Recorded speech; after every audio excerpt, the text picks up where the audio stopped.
안녕하십니까. 오늘 이 시간에는 구글 딥마인드의 최신 언어 모델인 제마3의 데이터 포매팅 아키텍처를 심도 있게 다뤄보겠습니다. 이번 강연은 토큰화 메커니즘부터 멀티모달 합성 전략까지 인공지능이 데이터를 어떻게 처리하고 학습하는지에 대한 기술적 사양을 연구자분들의 관점에서 분석하는 가이드가 될 것입니다. 제마 시리즈는 2024년 첫 출시 이후 눈부신 진화를 거듭해왔습니다.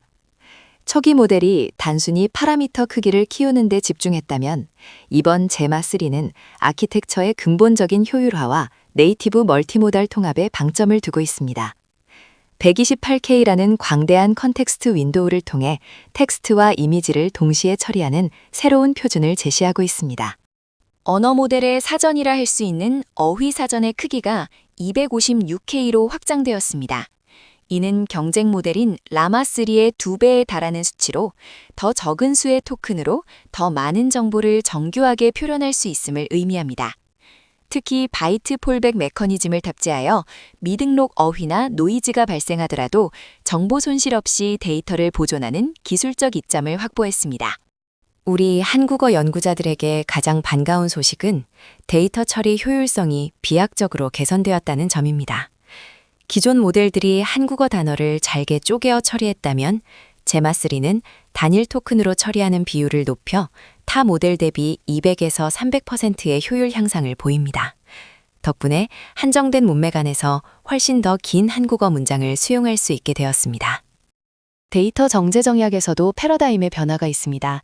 과거에는 알 수 없는 문자가 나오면 이를 제거하거나 마스킹 처리하여 정보 손실이 발생하곤 했습니다. 하지만 젠마3의 바이트 폴백 기술은 이를 UTF-8 바이트 단위로 분해하여 보존합니다. 따라서 로그 데이터나 복잡한 코드의 특수 기호들을 원본 그대로 유지하며 학습할 수 있는 강력한 토대를 마련했습니다. 아키텍처의 핵심인 5대1 인터리브드 어텐션 구조를 살펴보겠습니다. 이는 5개의 로컬 슬라이딩 윈도우 층과 1개의 글로벌 어텐션 층을 반복 배치하여 연산 효율을 극대화한 설계입니다. 다만 연구 시 주의할 점은 모델이 가장 정밀하게 기억하는 범위가 마지막 1024 토큰 이내이므로 핵심 지시사항은 프롬프트의 끝부분에 배치하는 것이 유리합니다. 모델과의 대화를 제어하는 문법인 제어 토큰에 대해 알아보겠습니다. 시퀀스의 시작을 알리는 BOS 토큰부터 각 대화의 턴을 구분하는 스타트 오브 턴과 엔드 오브 턴 토큰이 사용됩니다. 특히 모델 역할을 식별할 때 어시스턴트가 아닌 모델이라는 명칭을 사용한다는 점을 기억해야 하며 이는 인공지능과의 상호작용을 구조화하는 필수적인 약속입니다. 학습 데이터 구축 시 놓치기 쉬운 필수 요건 중 하나는 바로 계획 문자 규칙입니다. 토큰 직후에는 반드시 엔터키에 해당하는 계획 문자를 포함해야 합니다.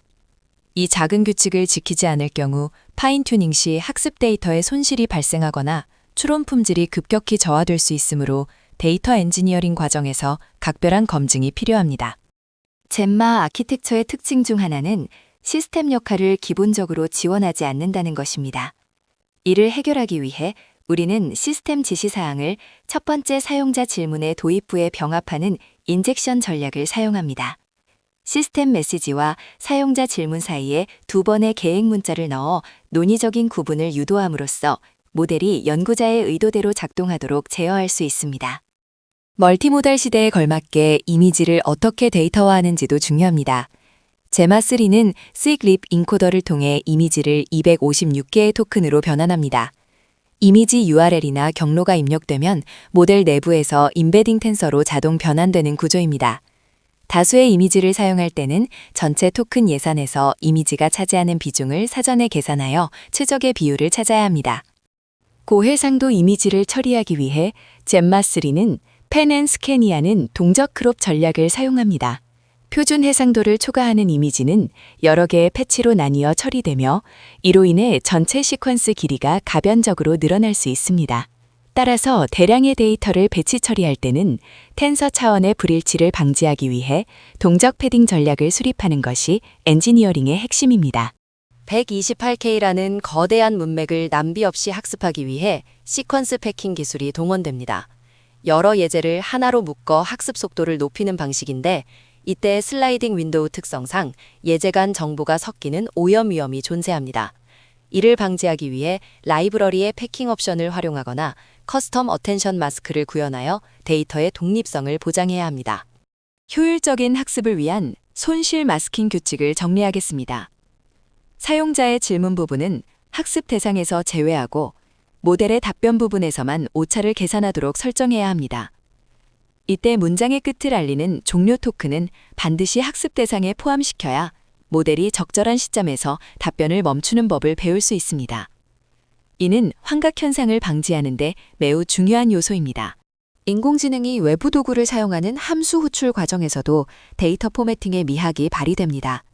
함수 정의부터 호출 결과 반환까지 명시적인 태그를 사용하여 구조화하며 특히 전송되는 제이슨 데이터에서 공백을 제거한 최소화 형식을 사용함으로써 토큰 소모를 극단적으로 줄일 수 있습니다.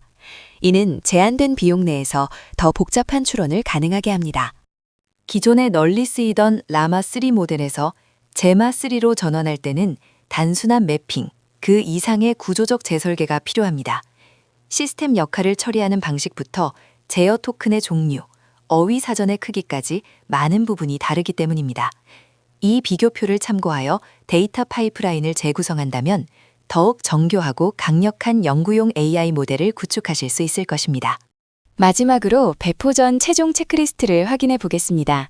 수동으로 문자열을 조작하기보다는 전용 라이브러리의 템플릿 함수를 활용하시길 권장하며 중복된 시작 토큰이 들어가지 않도록 주의해야 합니다. 또한 이미지 데이터의 경로 유효성을 검증하는 자동화된 파이프라인을 갖춘다면 제마3의 강력한 성능을 연구 현장에서 온전하게 누리실 수 있습니다.